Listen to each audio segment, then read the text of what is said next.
Good morning. Good evening. Good afternoon. Good afternoon. Yeah, sorry. Welcome to Podspective. This is the show where we get extraordinaires in their field from pretty well all over the globe now to come and chat with us and to you guys about all their pivotal ways, tips and tricks to help you personally and professionally. I'm your host, Elliot Brown, with my co-host, Adrian Rabantu. And introducing our guest, extraordinaire guest. Extraordinary. What are you doing this evening? You can't help yourself, can you, Adrian? Our stress mentor, extraordinaire, Adele Wang. Hello, everybody. So excited to be here. We're going to have a good time today. Yeah.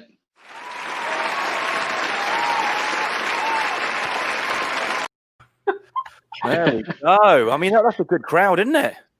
Awesome. We need to hire those people, put them in my office, and just hit the button every time I need it. Yeah, exactly. That's what we do here, just to make yourself feel good. How you doing, Adele? Adele. I'm doing great. Coming to you live from Atlanta, Georgia. You are Atlanta, Georgia. As soon as you said Atlanta, Georgia, before we started recording, it always brings that song to my mind. Isn't it? Georgia on my mind. On my mind. Yes. Great song. I was trying to think how the tune went then, but that's what it brings that to me straight away.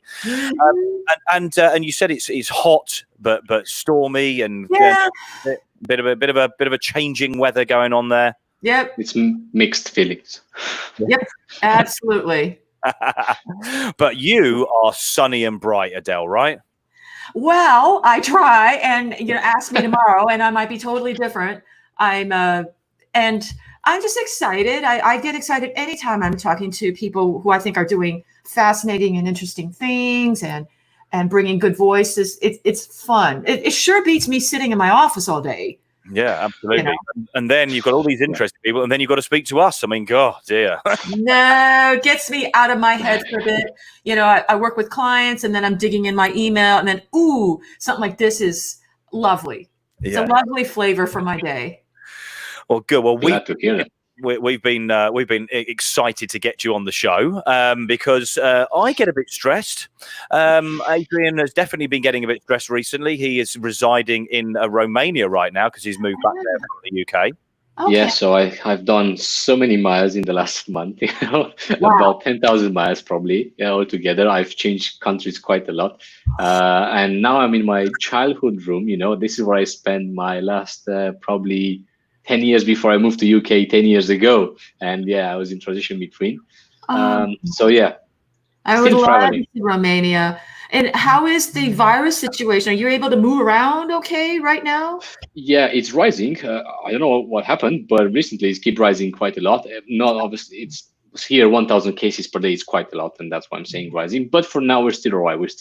Everything is fine. In my place here, it's quite good. And I move around quite a lot now because I need to see flats. I travel down to different cities to pick up my stuff that arrived from UK and stuff like that. It's just fun in here. But it's nice.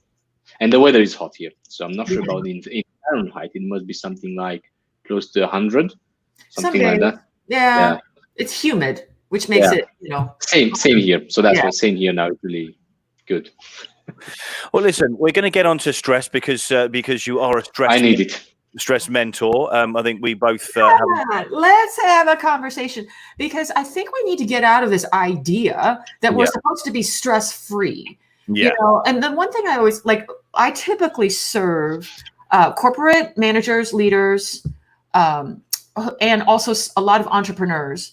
Right. And I basically tell them the inner business of running a business, whether you're leading a team or you've started your own micro business or small business, the same problems stop everyone.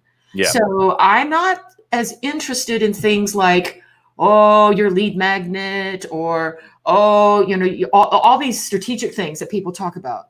Yeah, sure. But the same problems stop everyone over and over of how to deal with me, myself, and I. Mm-hmm. In relation with people, because most people, I'm sure both of you are not stressed when you are alone in nature. Probably not, right? When you're on your own, you have a little bit of peace and there's no one around, you probably feel a little bit more yourself. Yeah, it's true. I mean, if I go on the mountain bikes with my boy and we go into the woods not far from here, then it's nice to be with nature. It's quite calming. Yeah, I get that. Yeah, because that's our natural state. What I'm saying is most of the stress humans are dealing with these days come from other people. So it's like that joke I always say, I love humanity. It's people I can't stand. Yeah, definitely. Right? That's really what's going on in business and in our interpersonal relationships. We want to be connected, right? I look at both of you. You guys want to serve, you want to connect, but you got to deal with people. Most of the stress comes from this interaction with people, and there's nothing like business and dating or intimate relationship to bring up all that stuff. Yeah, so sure. I'm not as interested in talking about business strategy. I'm not your strategy girl. There are boatloads of people telling you about marketing and all that stuff.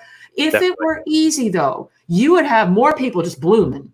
Yeah. It's not because of these more personal, internal things that go on and say. So I basically tell all my business leaders, if you're looking for a place to focus your time, energy, and money, don't you want to focus it on the area with the biggest bang for the buck? Mm-hmm. Meaning you could get incremental improvement on your message and all that other stuff. Or why is it that you hate sales conversations, and or you hate networking, or you hate wherever you contract the most? Let's just go there and open it up, and you're going to get a much bigger progress with a whole lot less stress.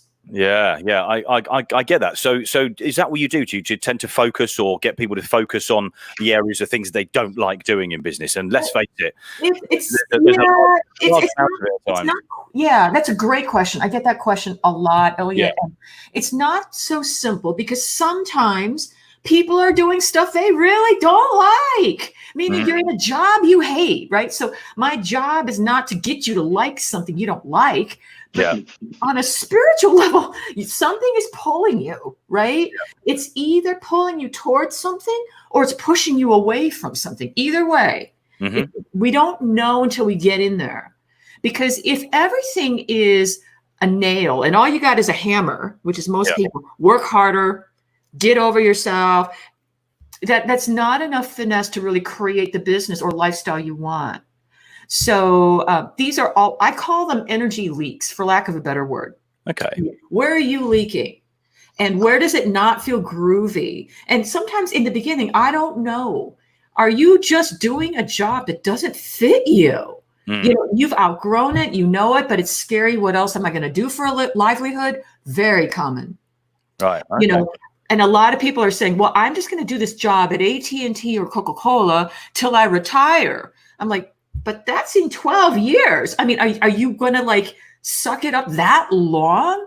Because, and a lot of people do, but in dancing with it, is it something that your boss is doing now that triggers something that if we could calm that down, you might really excel and enjoy what you're doing. So I'm looking for these little places inside. Right. Rather than positive thinking, work harder, speak better in an audience, that kind of thing. If that makes any sense. Yeah, I think so. So it's working on almost triggers for the instead of it. Always will.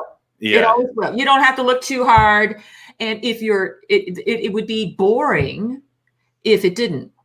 And so I am not interested in people living a stress-free life. No. What the problem? Right.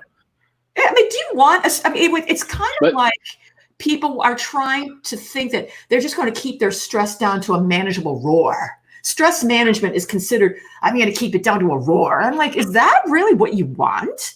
Most people want to bloom. I just wanted to ask you something, Adele. Do we have any benefits on having stress? Absolutely. Stress is not a bad thing. Okay. It's pulling you towards something you want. And the more you ignore it, the more stressed you're going to be. And sometimes I need a different way of being in a situation. I'm thinking of entrepreneurs, for example. It may be the not knowing what's going to happen stresses me out. You know, if I'm negotiating, for an entrepreneur, a lot of the spiritual growth is in the not knowing. You cannot control the market. You can't control who signs up with you. And, right. So there's a way to sit with the unknown, because otherwise it will eat you up and you will not have juice when you need it. Right. So, and you're going to go home and snap at your kids and not be able to sleep. That's not a life. Right. Other times the stress is, I've been doing this job at Coca-Cola for 20 years. I don't know what else I'd be doing. And the stress there is, I'm looking for something new. You know, and if I ignore it, 6 months later, there's a feeling that life just sort of passed. Yeah. You know, and that's really painful. Or it's a feeling of, I don't like what I'm doing. It's like I'm a square peg in a round hole. And I've been trying to make myself round. Don't do that. Right. So what would be a better fit? So stress is very useful. Oh, okay. So it's just how you use it. I mean, you yourself say it's not just the mindset. You say actually that mindset work is old, and you've got better. Very old, yes, and it's overdone. If I hear people talk about mindset work one more time, I think I'll just be like, oh my God, it's useful. Yeah. But right now, the business coaching community and all these business leaders, there's so much focus on mindset. I call it brute force. Like, it'll work, but you have to keep doing it. Yeah. Keep doing it and keep doing it. I got to think positive. I got to visualize. Oh my God. I'm like, well, is that working? And sometimes, I mean, it is useful. I do use it, but I do not feel that is the biggest high octane engine that you've got. Right. Okay. And that's where I'm more interested in. I mean, I consider mindset, I suppose. I don't want to keep mentioning this because I know you're going to explode in a second if I mention it anymore. Why don't you disintegrate on your show? Yeah, we saw Adele. No, I'm just kidding. But I sort of consider it's about preparing the way your thought process needs to be for a particular situation, or if you're going down a particular path in your business or in your personal life, whatever you're doing. So, without saying the word again. But so what ways do you look at then if it's not about the mindset, so to speak? I think there's other ways of preparing yourself and getting yourself into the right frame of mind. See, I did what I did there. What is it? How would you then do it? How would you prepare people? How would you prepare your clients? Great question, and that's why I love the title of your show, Pivot. Yes. What I'm talking about is truly a pivot, meaning mindset work is wonderful. I'm not saying it's not useful, but if that's the only thing you're relying on, it's a lot of work and it has limited power. Sure. The true pivot engine in my world, because I've worked with clients, hundreds of clients all over the world through Zoom, and these are brilliant people. Right. I mean, these are people who work hard. They've been reading a lot of self-help books. They visualize. They do their gratitude journal. They're thinking positive, like all that. Okay. And my thought is, and how are you feeling at the end of the day? And what happens is they have great insight into their issues. Right. Oh, I've got because of something that happened when I was 12 with my mom. I have a real issue with sales conversations. Or, my employee reminds me of my dad and I've got an issue around anger, whatever it is. Yeah. I mean, these are the spiritual things that hit us, the inner business of running a business. If that's all you've got and you've analyzed yourself, my question is always, do you feel any better?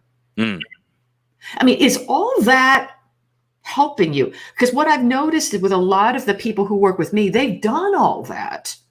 They've done umpteen amount of mindset work and the heart is still hurting. If your heart is still hurting, you're leaking energy and you won't be as magnetic as you could be in the moment with your juiciness, whether you're talking to clients, with your spouse, with your children, you're just not there. Yeah. So the thing that I am more interested in is, where did your joy factor go? And not like, oh, I'm going to think positive, but in my work, I'm very interested in people's bodies' energy.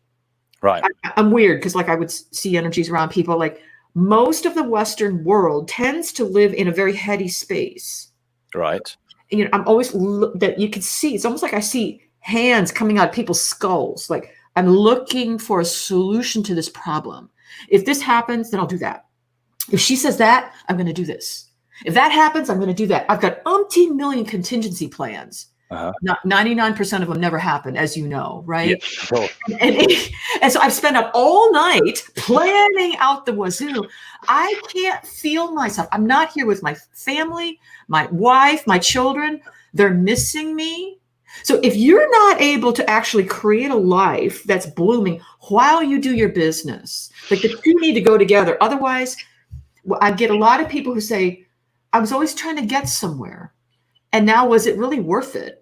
That's painful, right? I'm like, we don't need to get there for here to be better. So to answer your question, I'm very curious about people's energies in their body. Okay. So this requires more awareness of internal energy.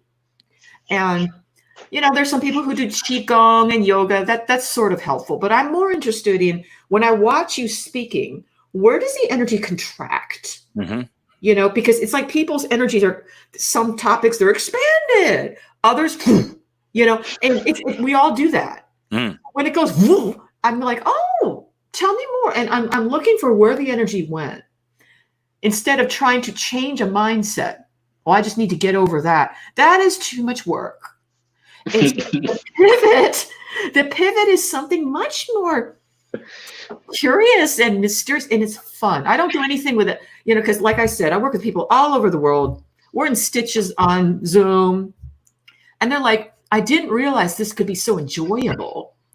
I'm like, well, yeah, why else do this?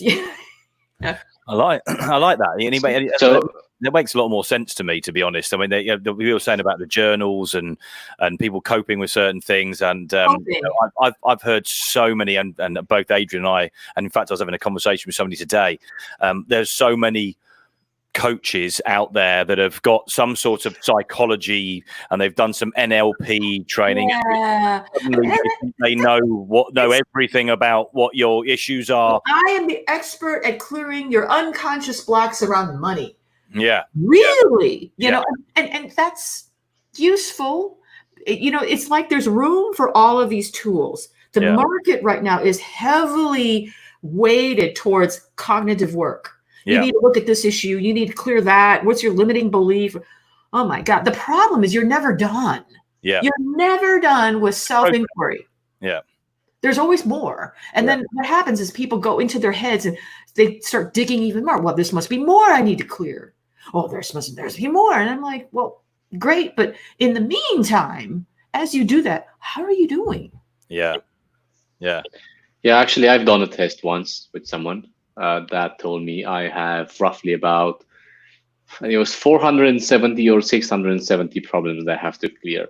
Oh my gosh. And I was one of the lightest ones. There was another one, that a person that I knew, and he had roughly 3,000 problems, something like that. Like, I mean, how is this useful? I mean, I'm not being funny. That would give me anxiety. I mean, I just gave up at that point. I said, this is 400. Here's the thing, you know, like sometimes, like I used to be, I had an agent who would, I still do, because I was a professional psychic for many years. And I after a while, I stopped calling myself that. Right. Because it gets people into a parlor trick mood. And I'm like, don't call me. Like, I am not interested in that. Like, if you want entertainment, you know, you hire someone to come in and look at someone and say, oh, you know, you have this problem. We're not talking about, you know, 3,000 karmic problems. And it's entertaining, but it's not very useful. Yeah. And it sometimes makes people feel a little bit off. Like, you know, well, what does that mean? And I don't find that particularly helpful. Was it helpful for you, Adrian? I mean, did you get something out of that? I got some things that let's say I already knew them. I didn't even have 476 or 600. But yeah, I had a thing at some point that, I don't know. I can't say that really helped me. Yeah. I didn't really help me. I'm not being funny. If you had 476, I've got a few on you. Yeah, I know, and that's why I said in reality, it's not really possible. Something like that. I'm probably in the thousands, and and it's kind of like, how is that useful? What I love about you guys is you guys both seem to be open. Like it's never like I'm not interested in learning, but it becomes a question of, does this better my life? Does it better my relationships? Does it help my business? And if it just makes me feel worse, was that good? Yes. Yeah, I agree. So I'm just a bit disappointed now, because what you've said before, you just kind of made me realize that you've ruined my plan if anyone turns into zombies because of the COVID. And I said loads of nights thinking about that and how I can fight with them. But you said, why did I spend my energy on that? So instead of doing something else. Yeah. And there's nothing like a pandemic to bring up everybody's stuff. No, I get what you're saying, and it makes complete sense. It's sometimes these things are very, very obvious, but you don't realize them until someone like you just tells them in your face, and then you start thinking, fuck me, she's talking about me now. I've done those things. So I've done that. I typically get a lot of clients who have been to readers. They're here in Atlanta. I know who they are, and they're like, they come in distraught. I was told I have this curse. I have this, like, oh my gosh, like then I have extra work, right? And but at the same time, I understand people want better. Yeah, that's a good aspiration. Now, just because they, worked with someone who wasn't that great, let's not hold it against them. That tells me they are persistent, right? They went from that person, now they're meeting me, and this is good. So I basically congratulate them instead of making them feel embarrassed. I'm like, good for you. You are reaching out for something a little bit new, a little bit different. That's great. Yeah. Do you find there's people out there that almost, I was going to try and phrase this right, in essence, try and bring out problems for people to deal with, because that gives them some longevity of working with them. There's some coaches that sort of maybe work in that way. Basically, I've seen people go to people that they think are going to help them, and as you said, they try and get them to look at things that are affected them, triggers that have affected them in the past, relationships and things like that. And actually what seems to happen is they spend all of their time concentrating on completely the wrong things. So they're trying to deal with all these issues rather than focusing on what they could be actually doing to better themselves or to improve themselves, or focus on an area of their life that is going to help them to move forward. Do you think there are people out there that do that? Because I've definitely seen this for sure. I do. And I think sometimes coaches are in such a rush to solve a problem that they don't get to the real problem. Like, I don't know if you guys are familiar with Tony Robbins' work. Yeah, of course. We talk about this that works in today. Yeah. Tony Robbins, one thing I do admire about his work is that he puts a lot of emphasis on what is the real problem.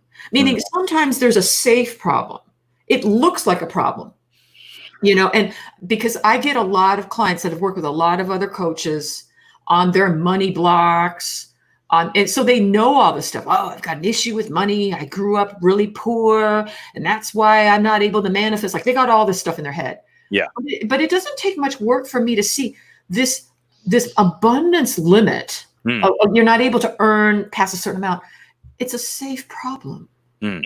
It's not the real problem. And in some ways, this problem has been useful. And this takes a little bit of, I have to sit with the client to just help them, open to it, because nobody purposely says, oh, it's subconscious.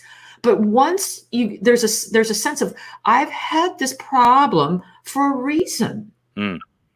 And so I am not interested in dictating what the problem is to the client. I would much rather that the client, as we sit through what's going on, the client will tell me, they know more than I do. I'm not defining for them. Yeah, sure. That would be inappropriate. But I'm always asking, so it sounds like, am I reading you correctly, that underneath all this, there could be an issue on XYZ? The client will know no or yes. I'm like, okay. So but I do know that sometimes, let's say if you're a money coach, for example, you're really obsessed. You've worked with so many clients. What happens is a money coach will say, I've worked with hundreds of people around their money issues. Like, great. But once someone starts talking about their unique situation, that money coach has already decided what the problem is. Like, because they have so much experience. Yeah. It takes a little extra awareness to just, let's not jump to conclusions just because it sounds like something you've worked on before. It's a bit assumptive, isn't it? A lot of coaches can be a bit assumptive because they've experienced it with somebody else, but everybody and every situation is different. Everybody, you're absolutely right, Elliot. And that's what coaches need to remind themselves. There has to be a certain humility instead of, I think sometimes coaches feel like they got to produce a result. There's a little bit of that. I know. And I've not found that to be very helpful, at least for me, when I've been working with people. That it was okay, but yeah, I didn't feel called to work with them. Yeah. I mean, I see. I get where you're coming from, and I definitely think that there's different ways of looking at stuff. It's not just about coping mechanisms and dealing with that. And I think you're right as well. I think stress isn't always a bad thing. It's not a bad thing. In essence, getting stressed with situations teaches you how to maybe do things slightly better, so you don't cope with that. I suppose the problem is that sometimes people get to that level of stress where it literally just paralyzes you. Sure. It's too much. Sure. I think we've all probably done it where Yes. Adrian's laughing, where I've just got to go in the car and go for a drive. I'm like that stressed and I can't even think straight. It's like a fog. So I literally, you can't even see anything that you want to see, where you have maybe a vision if you're in business or you've got a project going or whatever it is in life, might be getting married or whatever it is, and you get to that stress level where you probably can't even see what you're supposed to be organizing, what you're supposed to be doing. And that's, I think, the issue. That's not dealing with something in your past. That's dealing with the right here and now, isn't it? Everything. Not the mindset, though. Yeah. Well, here's the thing. All we've got is right now, right? Yeah. And the right now always has an echo of what's happened before. Right. And this is something that people, that was then. I thought I was done with it. And I'm like, I'm so glad you did a lot of work around what happened then. But there's always still leftover flavors because otherwise this wouldn't bother you. Yeah. Like the ultimate metric of our growth or whatever is just where we are now. So let's take an example. Let's say you're really stressed about the business, like right now in COVID. Yeah. Let's say you're a small business owner and let's say you run a restaurant. I'm just hypothetically coming up with an example. And here in the States, a lot of small business restaurateurs have had to close. Of course. Yeah. So, yeah. It's very stressful. They sunk their life savings into a small business. And now nobody's allowed to go out to eat. They're watching their life work just go down the drain. Very stressful. Sure. Understandably so.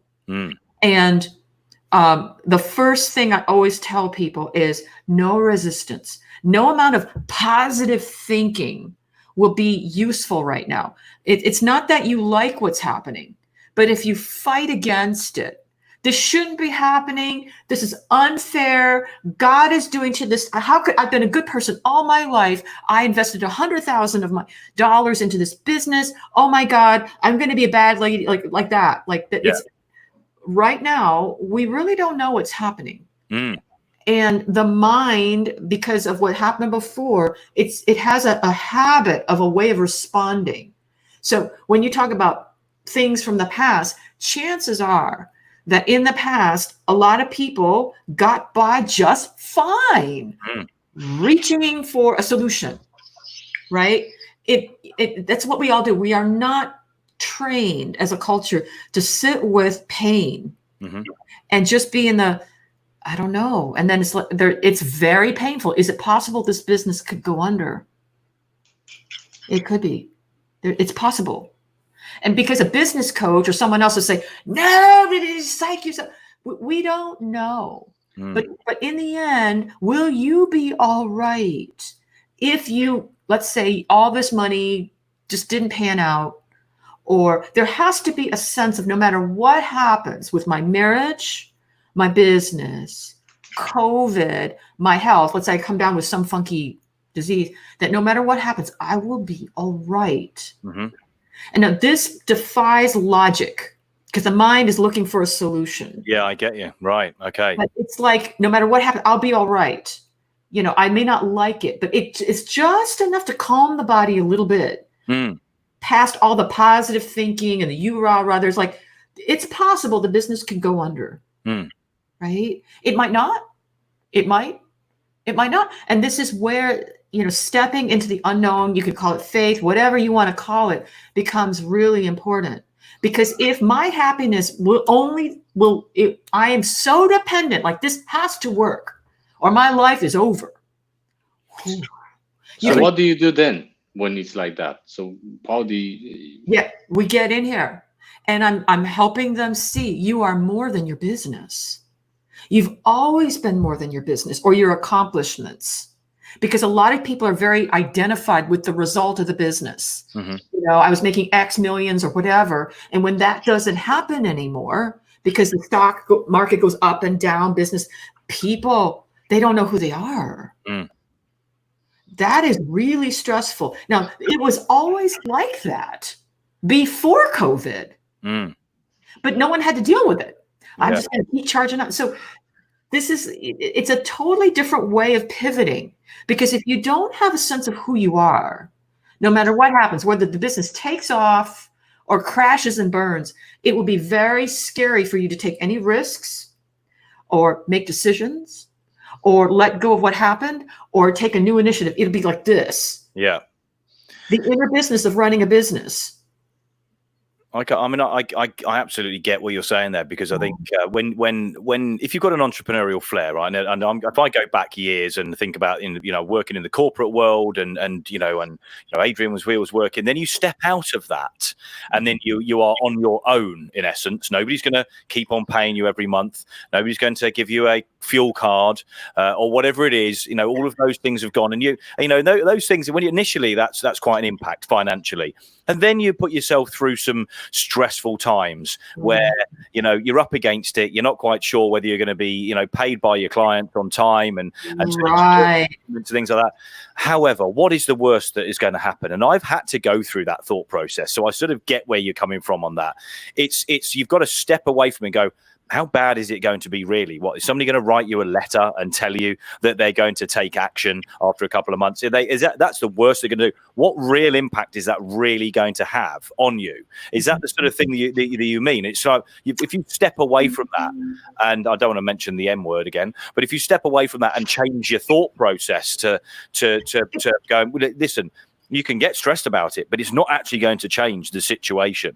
All that's going to change the situation is by trying to find a solution. But it's not always about a solution, because you still are out of control sometimes. And at the moment, as the 10 years ago when, the market crash happened, and we've got another, a sort of crash going on in essence at the moment as well, there's not a lot we can do about these things. And getting stressed about it doesn't actually help, does it?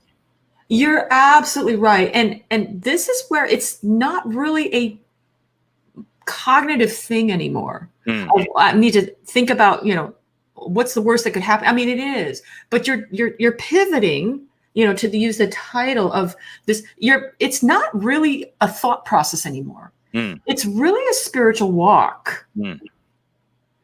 Because you're delving into the unknown, and any entrepreneur that ever accomplished anything had to go through this. Oh, for sure. Because it's just impossible to grow a business without getting comfortable with the unknown. And mentally, it's easier when the market's going up. There's always something floating around, but not so much when there are these dips. And so the people who survive, and it doesn't always mean lots of money. It can be persistence. It can be sometimes success is leaving a business. I don't regard that as a failure.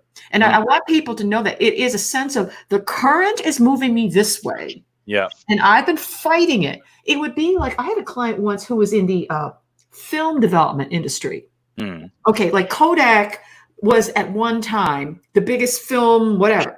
Of course. Well, yeah. Well, the market has changed. And he kept thinking there's got to be a way. And finally, there was a certain letting go, and now he's doing something else he really enjoys. That's a success. You're feeling into the current because there's so much you cannot control. So it's a pivot from mental thinking into a spiritual awareness of what's going on.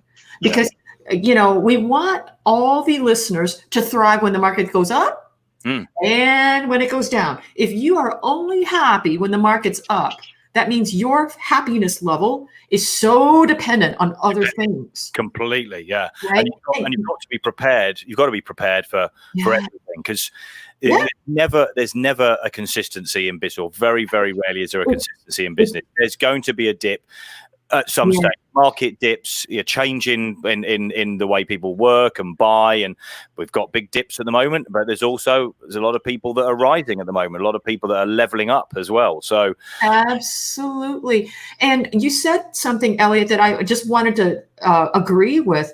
This movement from corporate to entrepreneurship, that arc, there is a lot of identity shift that has to happen. And you touched it on it. It's like I never had to think about, all these things. And now I've got to learn how to actually market myself. Oh, I'm not used to sales. I don't want to do that. Oh, but I need to, all this. And I'm sure you've had people on the show before talking about sales. Sales is a very spiritually in-depth process.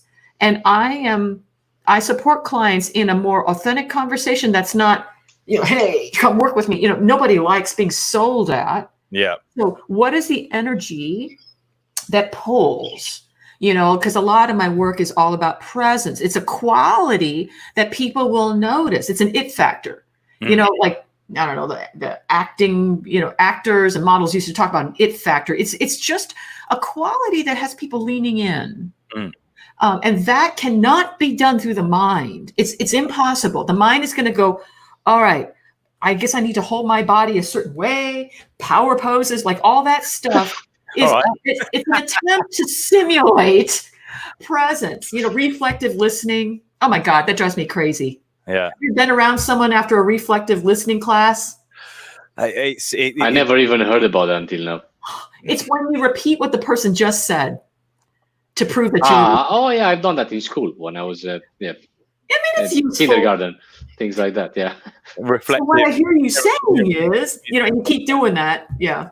Reflecting, mirroring the way they work. When you say, I am brave, I am powerful, I am blah, blah, these kind of things. That's what you mean. No, I think it's more when you're sat with a potential client, or even on Zoom these days, and they say something that you're asserting the whole thing by sort of almost repeating part of what they've said.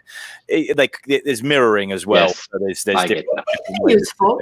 It can be useful, but if that's all you know how to do, I think if you do it naturally, then it's okay. The problem is I've been on these courses that go on for 2 or 3 days, and because and I don't mean this in a big-headed way at all to the audience or anybody watching, but I do have a natural ability to do things like that because I was in sales for years anyway, and I just had a natural way. So you do mirror people, you do say things, that's the way you are. I've been on these courses where you get in and suddenly, that straight afterwards, they're trying to do it with everybody, and it's just a bit cringy, isn't it? And damn well they're going to go into a meeting and it's just not going to work at all. Listen, some people just don't have those skills. You can't train people on everything, can you? Well, not everyone may have your skills in sales, but I do think everyone benefits from connecting more with their presence and their personal energy. Yes. That is key. Now, they may not have your talent for sales, but they can still draw in people by just being fully present in the moment and not saying anything. For sure. I mean, it's not even always about selling skill, particularly these days. It's way more about the relationship. And I think before we started recording, you said something that resonated with me. But you were talking about, having that and making sure that you get on with people and understanding them and things like that. I'll have an hour conversation with somebody sometimes before even talking about any business at all. Because it's far more important to me to understand them and they understand you, and then you get on and you've got some sort of affinity Is that the right word? With that person before you do anything at all. And that's you talked about aura beforehand, and I think if you can read the way somebody may react and the way they are, that goes a long way. I mean, we're getting way off the stress subject here, but really, it's part and parcel. Yeah. The real magic, the real pivoting that I encourage all your audience to consider is that there's a whole lot more possible for creating a happy life and a successful business, more than what's coming out of the business coaching world. Now, I mean, I've worked with business coaches. I have nothing against it, but sure. It tends to be very strategic. Yes. And, do this, do that, and we all take notes. But if it were that easy, we would have people mushrooming everywhere with successful business. The internal business of running a business is 10 times harder than the strategy ever will be. Yeah, for sure, definitely. Listen, we've got a couple of comments. Of course, my mother is there. Hi, Mum. No, she didn't. Hello, it's Mum. Hey, hi, Mum. How you doing? Hi, Elliot's mom. And Cody's giving us a little way. Cody Lewellen, how you doing, Cody? Thanks very much for joining. Cody. Hi, Cody. Yeah, been a little bit quiet. We've had some good viewers, had some good viewing figures earlier on, and I could see that at the top of the screen. We're a little quiet on the comments, but we do know that people will comment afterwards and stuff as well. Listen, I definitely can see a lot in what you've said. I'm a bit of a stress head. I definitely think that I'd used mindset as my get out tool, but I'm definitely going to think slightly differently from now on. And it isn't just about that. It's about dealing with that and even learning from that stressful situation and understanding why I'm getting stressed and how I can maybe pivot and change that. Yeah, stress means you want more. Yeah. There's something calling you. It's not a bad thing. It's an indicator. So it's not like I'm not interested in people only meditating their stress away, because sometimes in that, all that happens is people kick the can down the road a little longer. Yes. You just sort of tolerate something. You feel a little bit better after Qigong, after meditation, but sometimes the soul is saying, this isn't working. So meditation is good. Yoga is good. But if that's all you got, it's not a complete tool set. Yeah. And so I think stress is a sense of, I want more, whether it's a better relationship or the business. I see the potential. Is it, I want more time for myself? It's just data. Yeah. And when we get clear on what the data is saying, then we can have a clue that's rather than, because I don't want people just meditating their stress away. Because there might be something really useful there. First of all, I don't think they can do it. Lots of people cannot do that. Let's be honest, Yeah, and because it'll come back and bug you. You'll feel better for a day, right? But then what happens is people kick the problem down the road, and 2 years later, they just sort of dealt with it for a little while. I'm not interested in people just dealing. I like to see people bloom. So they're postponing it that way, I suppose, and dealing with it, right? And sometimes these things take time. It's not like, I've decided that this minute I want to change my job, but there's something and what would that be? And it's a slow process. In the business world, everybody wants an answer so quick. Take the time. It's like what a stitch in time saves 9. It's like that. This is very powerful, efficient work. And it's slow and it's more efficient than, let me do this shiny object. Let me try that. People are all over the place. Yeah, definitely. Well, I've learned some stuff this evening for sure. And I'm sure Adrian has. You guys are awesome. I can't wait to watch the replay, and I'll probably be cringing like, oh my God. But no, this great. Send me all the links and I'm happy to, Adele, don't be so. We didn't got all the comments there, but I got some comments in private actually on my Facebook with people saying that they really enjoyed it. Said you're crazy, but they love it. So in a good way, that's what I meant. So yeah. Join in. Let's keep talking. It's fun. Life is too serious, and the more we can connect, otherwise, why do we do this thing called business? Just to make money? No, definitely not. If it was just to make money, we wouldn't be doing it half the time, to be honest, would we? No. I mean, just the name of your group, Pivot. I mean, there's something kind of special about that. Yeah. You're taking a stand for a new way of pivoting in business, whether it's COVID or, the old way of business, just, so there's something there that's very juicy to me. I love your use of the word juicy as well. That's quite good. I'm gonna start using juicy. Absolutely. Yeah, you can see joy on him every time when you say juicy. I've seen that. He just blooms, like you say, like you see people blooming. So he just blooms when you say that. Hey, listen. Before we started recording, we were talking about flavors, people's different flavors. I'm like, listen, I'm well interested in that, and I won't come back to you on the flavors, but I'm definitely I know one person I'll be asking about my flavor. That's for sure. and just in looking at the auric field, and that is more about who you are and what the whole point of this show is, rather than the 60-second spiel at a networking event. And so it just blooms without you having to be exact with the wording.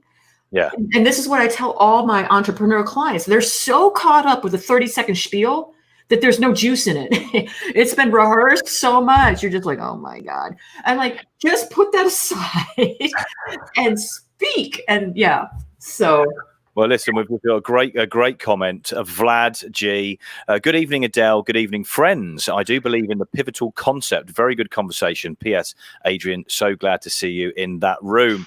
This is a friend of Adrian's from Romania, obviously, and Vlad is a keen watcher of and follower of our show as well. On YouTube, as requested, and back on YouTube. Exactly. Absolutely. Listen, Adele, we could talk for ages on this, because I think there's a lot to be learned from what you're talking about. Love your energy, yes. and I like your outlook and your view on the way you do things as well. It's a little bit different. It's definitely pivotal. I'm like, I'm going to go on this UK show. They're going to laugh me off. No, it's great. No, genuinely, it's really good. Really enjoyed it. Where can people find you, Adele? Yes, I'm all over the place. If you want to have a private consult with me, you can just send a note, safehavenhealing.net. For women, I do a body of work that's more around, you guys are going to love this, the feminine sensuality, which is very magnetic quality for women. Very juicy. That's not for ladies only. And if people want to connect to me for a private consult, you can just go to safehavenhealing.net and click on a link for a private consult. Facebook. I would just love conversations with people. I don't know if I can help you. I have no idea, but we could at least hear what's going on with you and your business and your life. And if it's not something I can help you with, like if you want some tripwire strategy for a self-liquidating offer, I think that's what it's called. I am not your girl. Yeah. Like I am not interested in all that. But if you just hate running your business, or you just hate sales calls, you feel really like a fraud. You feel like, or your wife is fighting with you because you're working all the time. Or if you're a woman and you feel like you're having to be very masculine in business, in corporate leadership, because you're around a lot of men, let's have a conversation. Because this is all I got to trace in there, where's your energy leaking? So your aura can bloom, and then you can manifest so much easier instead of all these affirmations. So AdeleWang.com, safehavenhealing.net, Facebook. I'm on YouTube. You go to YouTube and there are like 50 videos out there you can amuse yourself with. And Facebook is a lovely way to connect. Great stuff. Well, we've definitely we've connected through Facebook, and now you're one of us. You're an extraordinaire. Awesome. I mean, thank you so much for having me. It's a privilege to be on your show, and I like what you guys are doing, and would love to just keep in conversation with you. Yeah, we'll definitely do that. Thank you very much, Adele. Really appreciate you coming. You're gonna be our stress-free lady, right? So every time when we have something, we're gonna have to come to you and talk to you about it. Jesus Christ! Nobody's meant to do this alone. 24/7 then, eh? Yeah. It's gonna be on speed dial on Elliot's phone. Yeah. Sure. Yeah. Well, listen, if you want to know more about Adele, then she's given you some links there, but we'll make sure it's somewhere around this video on YouTube. If you're watching this, of course, and you do want to listen to this when you're going for a run, or you're on the commute, or you're driving and you're on a long journey, or you just fancy listening rather than watching, then you can download our app, the Essex Business Radio app, which is available on all good app stores. You can find us on all social media, of course. Essex Business Radio. On Twitter, it's Essex Biz, B-I-Z-Z Radio. But go over to YouTube, subscribe there, smash the like button, and all that crap that you do, just so you can get more of us. We're pretty well on demand all over the place, and we've got even more stuff coming to you soon. Look out next month. We've got a massive bit of news coming for you for Essex Business Radio, where we are about to level up to give you even more edutainment. Thank you very much, Adele Wang. It's been an absolute pleasure. It's been a delight. Thank you for letting me just yap. Hey, listen, I feel de-stressed. Like I Exactly. I That's the idea. Every day. Joy will do that. So yeah, because everything now that you touch goes even better. That's the way manifestation works. So I love that. We'll keep that going. Adrian, all the way over in Romania, thank you very much for joining me. Thank you guys. Thank you, both of you.